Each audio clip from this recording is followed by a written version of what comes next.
Hello, everybody, and welcome to another top 10 list. This week, we are continuing our series where we are talking about my favorite cards out of every hero kit. And we will be looking at Wave 7, aka the next evolution, the X-Force Wave. And yeah, this one, I was actually surprised how I'm not necessarily looking to put at least one card from every hero kit into this, but this was very biased into particular directions. And while every hero was represented here, it was definitely a stretch to fill out. I would say the top, or to fill out the final like 3 slots to really kind of figure out where we were sitting. So let's get into it right now with my number 10 coming out of the Angel pack. That is Aerial Agility, which is a 1-cost event, aerial defense traded with the hero interrupt of when an enemy attacks you, if you are Angel, ignore each boost icon and each boost ability on that for this attack.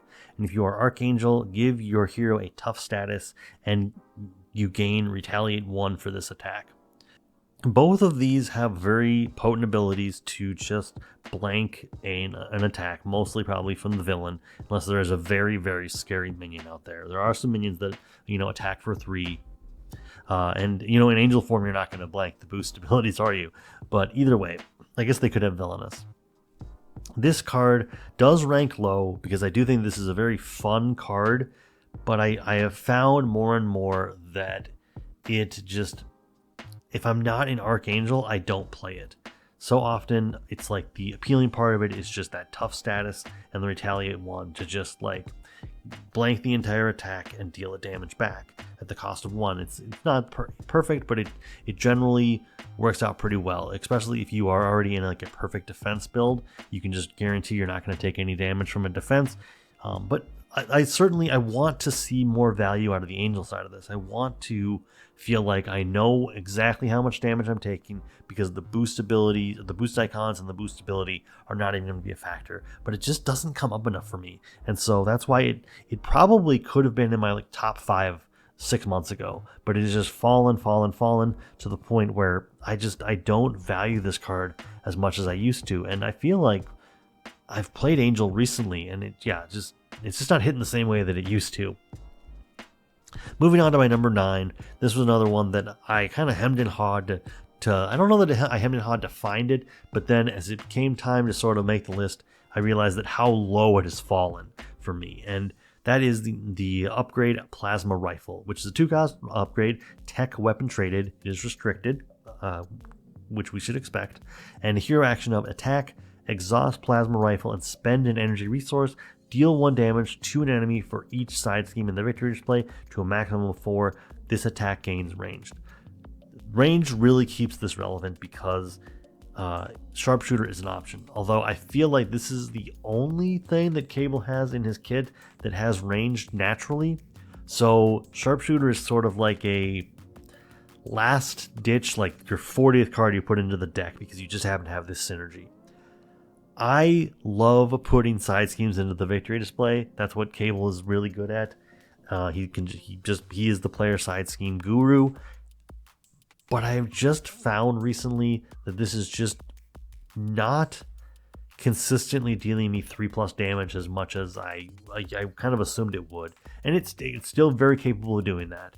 But so often, I don't know if it's just the games are moving faster or I'm just not prioritizing player side schemes like I used to. But yeah, this just has not been it has not felt as good as it used to for me. And that's why it's kind of fallen. Once again, this probably could have been in my top 5 at some point. And it's fallen and it just never kind of redeemed itself. And that does come down to playstyle. If your playstyle is not one where you are going to be putting a lot of side schemes into the victory display, or you're just not playing against a scenario that does that, then this is going to do less and less for you. But for me, it's still a really high marks within the wave. It just does not have the same impact that it used to for me. Moving on to my number 8. This is a recent all-star for me, and that is Training Regimen out of the Psylocke pack. It is a 1-cost support. It has the training trait and hero action of Exhaust Training Regimen. Search your deck for a skill card and add it to your hand. then shuffle. If you are in hero form, discard 1 card from your hand. So obviously this has the benefit of you using an alter ego to boost up your skills, but this is kind of a placeholder because the skills that Psylocke has access to are so good when they're good. Like when you can get your attack up, when you can get your defense up, when you can get your thwart up, it's really great. You can then discard them at some point to do a secondary effect. This just helps you to toolbox for whatever you need. The setback here is that it only looks through your deck. And I think that's fair. Not every card should look at your deck and your discard pile. But that one setback does make it so that while you can always add more skills to your deck, so this can tutor for more and more things, it does help with that consistency. It has impressed me recently, but not so much that it has cracked my top 5. But overall, I like this card. I like what it's capable of doing. I like the consistency. I like that it adds a toolbox quality to Psylocke that I wasn't valuing before. And so it's made me appreciate Psylocke more. Just not enough, like I said, not enough to really crack up into the top half of this list, but still, I think it's a card that I was sleeping on before. Please let me know if you slept on it and what you think of it now, or if you've always known that it's good. And even let me know if it's not good, if I'm just overselling it at this point. But yeah, that is my number 8.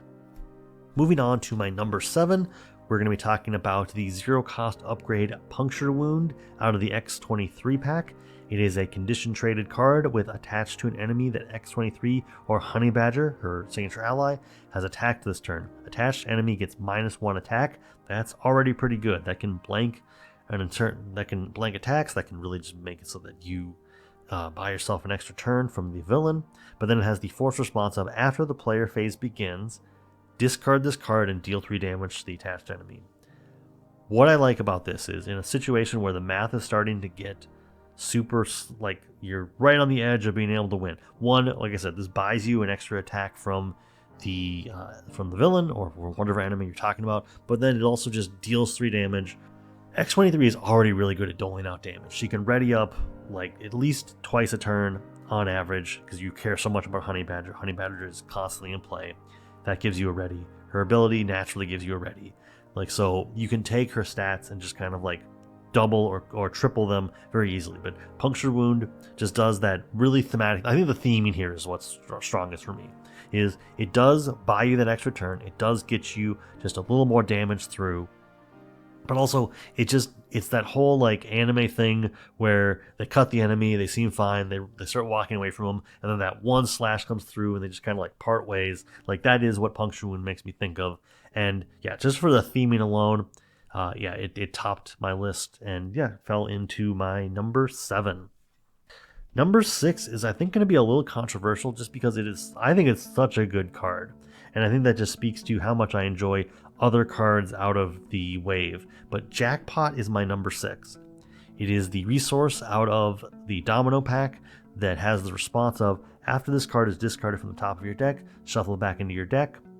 And it has 1 energy, 1 mental, and 1 physical resource on it. So when you are playing with Domino, you discard this off the top of your deck.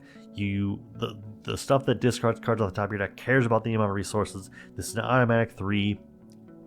You can put it on top of your deck with her ability, make it super easy to like always know that you're going to hit the jackpot, and then yeah, it just shovels right back into your deck if you wanted to.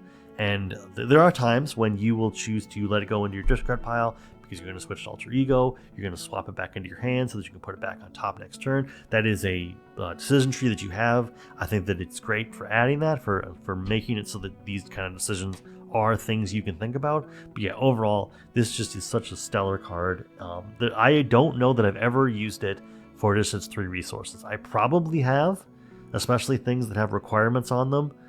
But at the same time, yeah, this is just such a fun card. And yeah, I love Domino and I love Jackpot. Next up, we have my number 5, Mind Scan, the 2-cost event out of the Cable pack.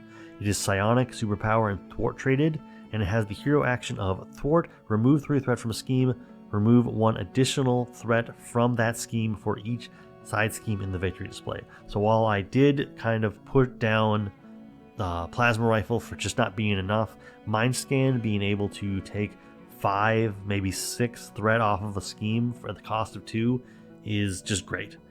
And even if all you're doing is paying this and you're getting that one additional, because there's only one scheme in the side scheme in the victory display at this point, this is how you get those side schemes into the victory display. This is how you buy yourself turns. And the thing is, there's no upper limit to this, unlike the rifle. So that means that if somehow in multiplayer you found yourself with 6 side schemes in the victory display through the scenario or through player side schemes, this is just doing so much work. Like the non-upper limit to this means that just go wild, just do whatever you can. And the part of the game that I often fail the most at is just handling the main scheme, and this just takes all that pressure off and just makes it so that I am definitely not losing to the main scheme, at least not this turn. Moving on to my number 4, it is absolutely for uniqueness and originality and for flavor and theme and just so great. It is the 2-cost support out of the Deadpool pack, Chimichanga Truck. This support has the location trait and responsive after in identity, any identity, makes a basic recovery exhaust Chimichanga Truck ready that identity. This is just such a great multiplayer card to put down whenever somebody heals themselves back up. Deadpool, who's gonna, with his 8 recovery, go all the way back up to a full 9 when he gets defeated and gives you the acceleration token, or it's just any hero that just needs to flip down, maybe recover, and then flip over to hero form so that they can attack, or maybe they want to get a double recovery in. They flip down to Alter Ego, they recover again, and now you've saved yourself a turn. And yeah, just I think this is such a great card. It is, I think it's an underdog. I think a lot of people don't take it seriously, and it's so much fun. It like I said, it's on the flavor. I love that this is something that Deadpool just has in his repertoire, and that's similar to other cards that we've seen since, like Kurt's Chapel out of the Nightcrawler pack. Yeah, this is just it's great in single player, but it's even better in multiplayer because you can just help out so many people and just change the math, which I think is so much fun. Next up, we have my number 3, also out of the Deadpool pack, and that is Cable, a 3-cost ally with 1 scheme, 2 attack, and 3 health. But those, the thwart and the attack both have little stars next to them because Cable gets +1 thwart and +1 attack for each acceleration token on the main scheme to a maximum of +3/+3. And yeah, I love this ally. It takes that threat you have of, oh, you're adding too many acceleration tokens.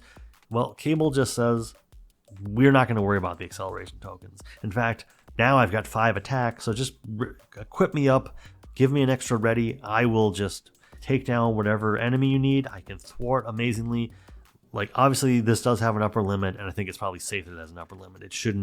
He shouldn't be able to just have like 7 attack or something. But yeah, this is like one of my favorite allies in the game, especially identity specific. And I love the deck I've built around it. I have a sidekick deck where it's just Cable shines there, and yeah, this is just great. And yeah, overall, it's one of my favorite cards in the game, and it's one of my favorite cards in the wave. Well, next up, we have my number 2, which is Domino's Pistols out of the Domino pack. It is a 2-cost upgrade, weapon traded with restricted. It has the hero action of attack, exhaust, Domino's Pistols, choose an enemy, and discard the top card of your deck. Deal 1 damage to that enemy for each resource icon discarded this way. This attack gains range. So automatically, you're just getting into the sharpshooter overlap. You're getting into what you can do with Jackpot. You get into the fact that Domino counts wild resources twice, and every card in her pack, I believe, has a wild resource on it. So 15 cards in your pack are double resources. And yeah, this just overall, this is such a great card. There's 2 of them. And it creates these scenarios where suddenly Domino's Pistols basically account for all your attacks, and you can just use Domino's 3 defense to never worry about it, because you're just going to defend every turn, and you're going to use your pistols to deal 3 or 4 damage every turn. And yeah, it's just great. I love Domino for the fact that she takes these scenarios where you know what's guaranteed on the top of your deck, and you just need to decide what card in your hand or on the field are you going to use that one card you do know to do the most damage. And yeah, just overall, I loved Domino's Pistols. They rank so highly for me, but they're not my favorite card with Domino, because that is my number 1 Probability Field, the 2-cost upgrade with the Superpower trait, and the interrupt of when you use a basic power, even in Alter Ego, discard the top card of your deck, you don't exhaust, and you get +1 to that power for each resource icon discarded this way. So suddenly that 3 defense turns into a 5 defense. Well, I guess not so often because her hero form is the one that cares. But that 3 defense turns into a 4 defense. That low thwarting of 1, I believe it's 1, right? Her low thwarting of 1 suddenly turns into 2 or 3. And yeah, this doesn't exhaust. So this means that if you ready back up, you can use it again. If you just want to defend an Alter Ego, you can do that. This is just such a great card. It might be my favorite card in the game because it is just so powerful. But yeah, Domino is a top 5 hero for me, and Probability Field is my favorite card from the hero kits of Wave 7, the X-Force wave. But that is my list. What did I overlook? What card do you love that I didn't highlight? What card do you love that I did highlight but maybe didn't put high enough? Let me know in the comments. But until next time, thank you so much for all your time and have a great day, and I will see you next time.